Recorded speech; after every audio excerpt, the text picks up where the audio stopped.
Welcome back, Defenders. Today let's start with some good election news. Zelensky hails Sandu's election win in Moldova, urges for a united Europe. Moldova, of course, is this tiny country located right here. And for 30 years, the Russian military has been occupying about 15% of their territory. There's still about 2,000 Russian soldiers stationed in Transnistria. This is what the Russians have been doing for 3 decades, to prevent sovereign nations from joining the European Union, joining NATO. They just invade the country and occupy a part of it. They've done this 3 times: Moldova, Georgia, and Ukraine. So nobody should be surprised. This is happening. This is Russia's standard playbook to stop these countries from joining the democratic capitalist West. Here are the election results. Sandu won by about 10 percentage points. And it's estimated that the Russians spent millions to try to influence this presidential campaign. And as many as 300,000 votes in favor of the Russian candidate, Alexander, were fraudulent. Nearly half the vote for this guy wasn't real. And Sandu still won. This is a huge accomplishment. Here's the moment she announced her victory.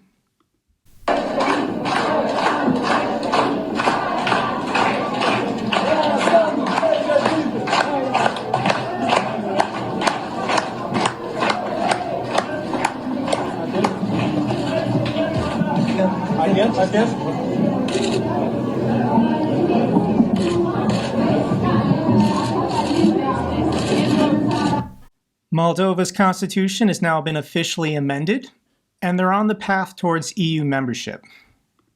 The one problem is, they got to get rid of these Russian soldiers first. So let's now talk about the US election in the event you didn't notice. It's happening today. The first polls will close here in about 2 hours. I do want to try and do perhaps a live stream tonight. It depends if I can get the setup right. But what are the Russians doing? Because they're panicking. Russia is the most active threat. US intelligence warns of Moscow disinformation campaign during the elections. So in general, the Russians are trying to help Donald Trump. But even if Trump loses, they just want to create division. They just want to create hate. They just want to create confusion and chaos and make sure that America is so disorganized they can't help Ukraine. They can't help Moldova. They can't help Georgia. They can't help Europe. So there was a joint statement put out by the Office of the Director of National Intelligence and the FBI saying that Russia is looking to interfere with our election today. They've been putting out deepfake videos, fake videos from Russian propagandists aimed to raise tensions ahead of our election.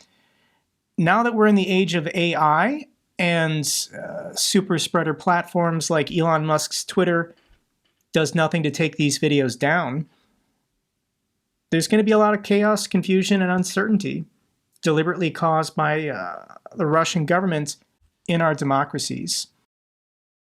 This is real. This is the Georgia Secretary of State saying that people in Russia are calling in fake bomb threats to polling locations in the state of Georgia. Threats at polling places that we've heard about, one bomb threat. Have you heard any other verifiable threats at any polling places? We've heard some threats that were of Russian origin, and so I don't know how to describe if that's viable. We don't think they are, but in the interest of public safety, you always check that out, and we'll just continue to be very responsive when we hear about stuff like that. We identified the source, and it was from Russia. Can you elaborate on that? We identified the source, and it was from Russia. This is the Republican Secretary of State for the state of Georgia. My guess is the Russians are calling in bomb threats to heavily Democratic areas in order to obstruct the votes. The police have to show up, they have to investigate, but it's just about causing chaos and confusion on our election day. Here's the final polling map from my preferred source of poll averages. electoral-vote.com. Kamala Harris is projected to win, but I don't think it's going to be this close. Based on the early voting, based on the in-person voting, based on the enthusiasm among young people and especially women, I think Donald Trump is going to lose North Carolina and Georgia. I'm not going to say whether or not Arizona is a lock, but Donald Trump is not going to win tonight, but he's still going to declare victory. He's going to declare victory like he did 4 years ago, and then say we're going to resolve this in court, hoping that he can just challenge the results in so many states that there's gridlock and there is a constitutional process in which the House then votes. He wants to do that, or he wants the 6 Republicans on the Supreme Court just to give him the election. This isn't going to work, but this is going to be difficult. I think it might be 2 days before it's official, but it's going to take weeks to shoot down and debunk all the conspiracy theories that MAGA supporters are going to be promoting on social media. So stick with it, but Harris is going to win. So let's get back to the Russians. Russia distributes manual for digging mass graves to their soldiers. This is a 20-page manual. The instructions have been reportedly distributed among Russian troops now that their casualty rates are reaching 700,000. The manual contains instructions and illustrations on how to dig mass graves to the size of 100 corpses. Here's the picture, guys. Each one of these circles is a body bag, I guess, or just a corpse. And things are so bad for the Russian military, they're instructing how to dig mass graves. These are either for Ukrainian civilians or their own soldiers, but that's dark. That's dark that you had to make a manual and widely distribute it to your own soldiers so they understand how to make mass graves. Ukraine downs 1,100 Russian drones in the month of October amid intensified attacks. So in October of 2024 alone, Russian forces deployed 2,000 attack drones against civilian and military sites. So 2,000 attack drones launched, a little over 50% of them were successfully shot down.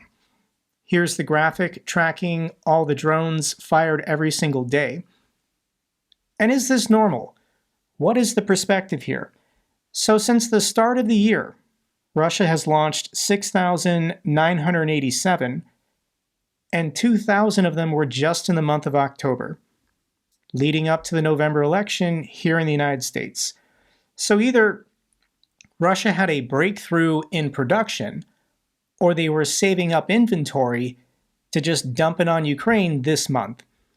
You could argue it's partly because of the timing with winter coming, but the question is, can this level of attack, so think about it, for the first 9 months of the year, there was about 5,000 drones launched, and then 2,000 in the last month.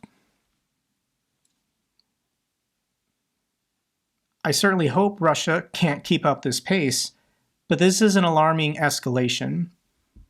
Ukraine faces up to 20 hours without electricity each day in the wintertime. This is because all of their thermal power plants have been destroyed. A lot of their hydroelectric power generation has been knocked offline. Ukraine is surviving solely on the remaining nuclear power. Ukraine's unprotected nuclear power plants, which provide 60% of the country's electricity, face critical risks as winter approaches. And it's snowing. This is what Ukraine looks like today in the city of Kharkiv. And winter is here. Winter has arrived, and this is going to be brutal for the Ukrainian people. It's going to be bad for the Russians as well, but something has to change, guys. It's not this, though. First, North Korean troops come under fire in the Kursk Oblast. This is according to Ukrainian officials. So War Monitor on Twitter said that Ukrainian soldiers have confirmed to have fired upon the first North Korean units in Kursk. There's been a bunch of fake pictures and videos circulating online saying, these are the North Koreans, this is the first contact. I haven't seen anything that I'm confident is real, but it's happening. It's officially happening as of now. Ukrainians and North Koreans are fighting on the border between Russia and Ukraine. So here's an interesting observation, which I believe would make this the first time Europeans have fought an invading Asian army in Europe since the time of Genghis Khan. It's been almost 1,000 years since an Asian military has invaded Europe. But here we are. Make Genghis Khan great again, I guess. Early peace plan shows Russia's intent to neutralize Ukraine. People this week have been focused on these peace talks. Russia, the last 2 years, has been saying everything they're doing is justifiable because Ukraine rejected peace. In the initial months of the invasion, a delegation from Ukraine and Russia were meeting in Istanbul to find a solution. But Russia was basically just demanding for Ukraine's capitulation, their surrender. This is the document that's been released. This is Russia's draft of the peace treaty in order to stop the killing, to stop their full-scale invasion. And I'll just read some of these demands. The Ukrainian army must reduce itself to 50,000 people, only 1,500 officers. Ukraine must recognize the independence of Donetsk and Luhansk before Russia annexed it, saying that all territory that belongs to the territorial boundary of Donetsk and Luhansk had to be transferred over. Ukraine must assume the costs of repairing all infrastructure in the Donbas region. Ukraine and its partners must lift all sanctions against Russia, going back to 2014. So part of the peace demands was that the EU, the G7, and the United States lift all sanctions placed on Russia going back all the way to their annexation of Crimea. Ukraine must make Russian an official state language and restore all property rights of the Russian Orthodox Church. Ukraine must repeal and permanently ban associations, prohibitions of symbols associated with the victory over Nazism, meaning Ukraine had to bring back the hammer and sickle, all symbols of the former Soviet Union. This was never going to happen. Russia was never serious about having peace. And here they are, 2 years later, being really honest with themselves and the world. This clip is of Mardan. He's on Kremlin State TV. And here's what he has to say about Russia's future. What is the historical significance of the special military operation? It's a turning point, a rupture. First of all, it is an ideological rupture, and it is, of course, the concept of revenge, realized in a completely open way. Yes, it's revenge. This word is not used among Russians. In our minds, it has a negative effect, like German revanchists. I'll explain that in a second. Well, they existed once. In fact, we are a country that has been defeated in a great and long confrontation. Yes, we, the Russian people, were defeated in the Cold War. To move forward, we need to stop lying to ourselves and constantly looking for excuses. No, we weren't defeated, they were. Then what was it? We, the Russian people, lost 1/3 of our territory. These are the 14 breakaway republics. What's that? What do you call that? Well, that's a defeat. It happens in history. Why suffer about it? So we endured, we overcame it, we didn't die, healed a bit. And now we will take it back. If not everything that we lost, then what is of value to us? Wow. So this comment he made is really insightful. In our minds, it has a negative effect, like German revanchists. This was Hitler's grievance that led to World War II. Because Germany lost World War I, they had to give up some territory, such as the Rhineland, and German revanchists were saying, we lost a great war. We need to go to war again to get our territory back, to get back what rightfully belongs to us. And this is what Mardon is saying on Kremlin State TV. The purpose of this war is to get our empire back. If not all of it, then just the parts we actually care about, the stuff of value. So Russia's not done. These wars are going to go on for decades. Central Asia, the Caucasus, Eastern Europe. Russia just wants their empire back. It was never about NATO expansion. It was never about biolabs. It was never about Nazis in the Azov Brigade or whatever. All of that was just propaganda and made-up lies. Putin just wants his empire back.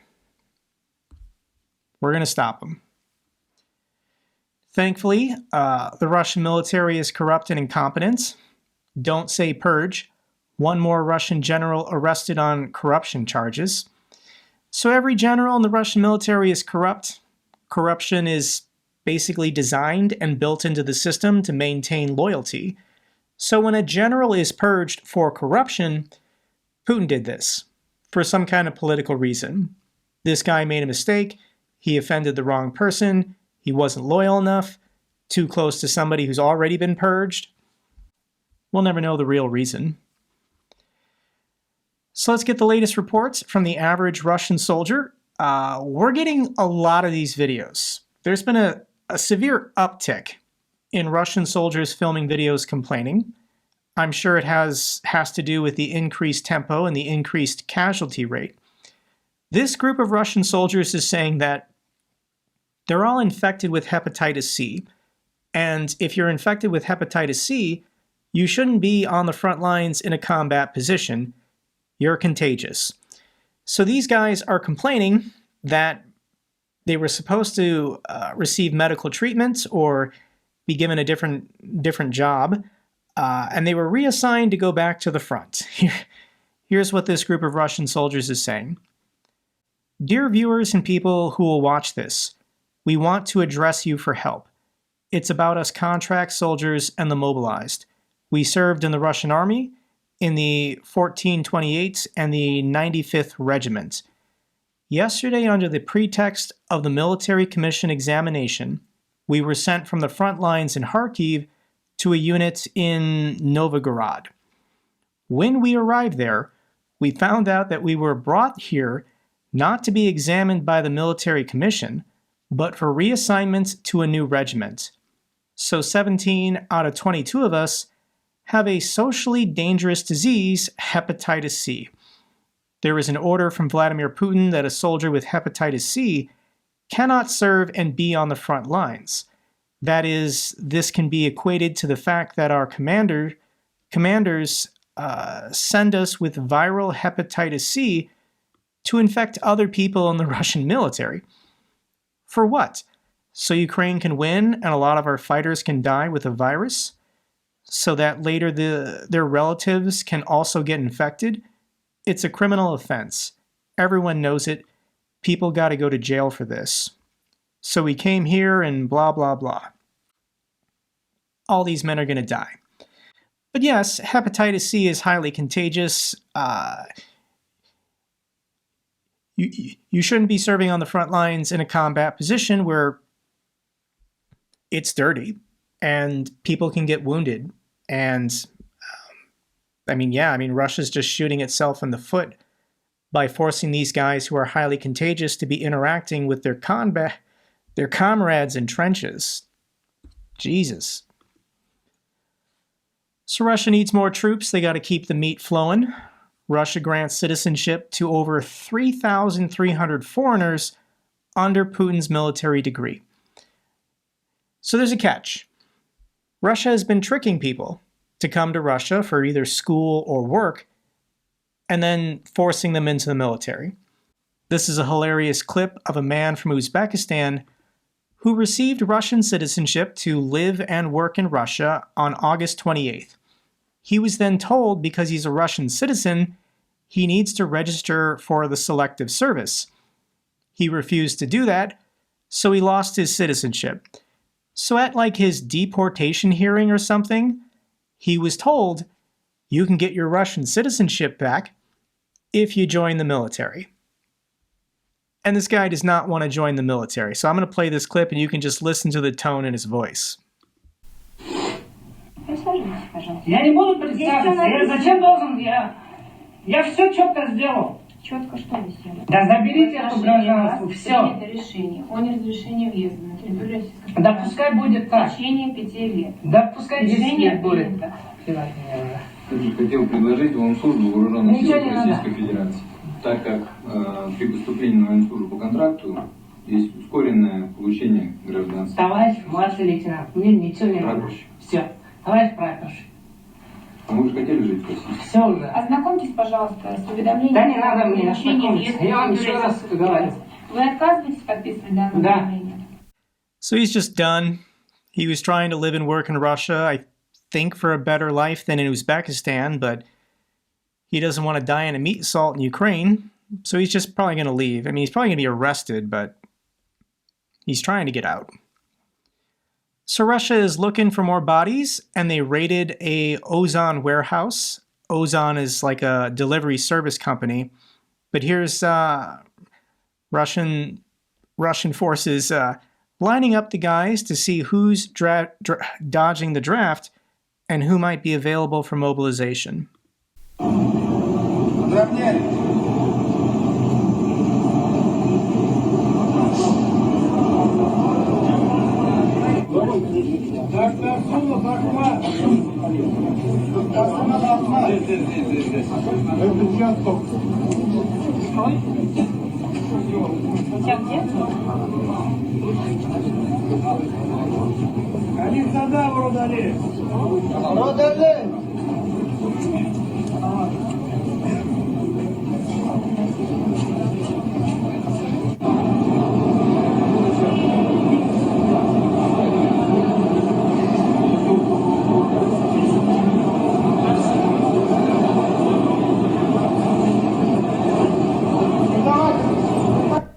This is what a fascist state looks like. Guys with machine guns rounding up men looking for whoever to be disappeared, never to be seen or heard from their families probably ever again. Ukrainian drone unit strikes another Russian Buk air defense system in Luhansk. This one is actually on YouTube, so I'll link the video down below if you want to see it. Let's get to the good news for Ukraine. Germany allocates $217 million for Ukraine's humanitarian winter aid amid Russian energy strikes. Thank you so much to the people of Germany. Lithuania delivers major 470-piece demining package. Thank you so much to the people of Lithuania. Canada sends their first NASAMS air defense system to Ukraine. Thank you so much to the people of Canada.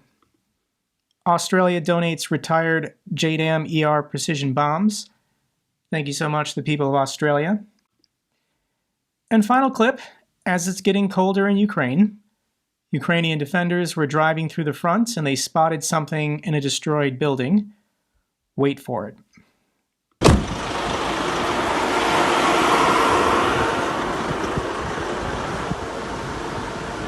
Кисюля, Манюсенький, Кисюсенький, иди сюда, иди, мое солнышко, иди, холесенька, иди.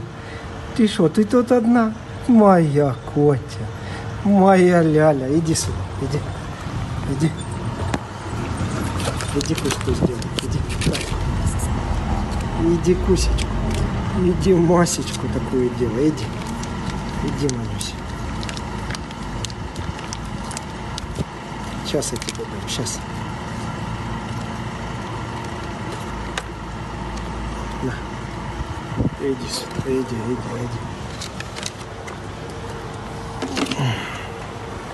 И Мася, и Халёся такая.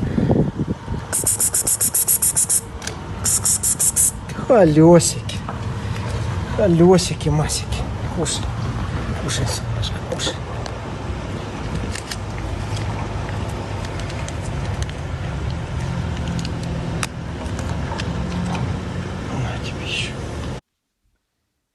That's all for this update video. Glory to Ukraine, glory to the heroes. If you found this video informative, give me a thumbs up. Best way to support the channel. Comments and questions, let me know down below. I love hearing from you guys. Till the next video, keep defending the truth, keep defending democracy.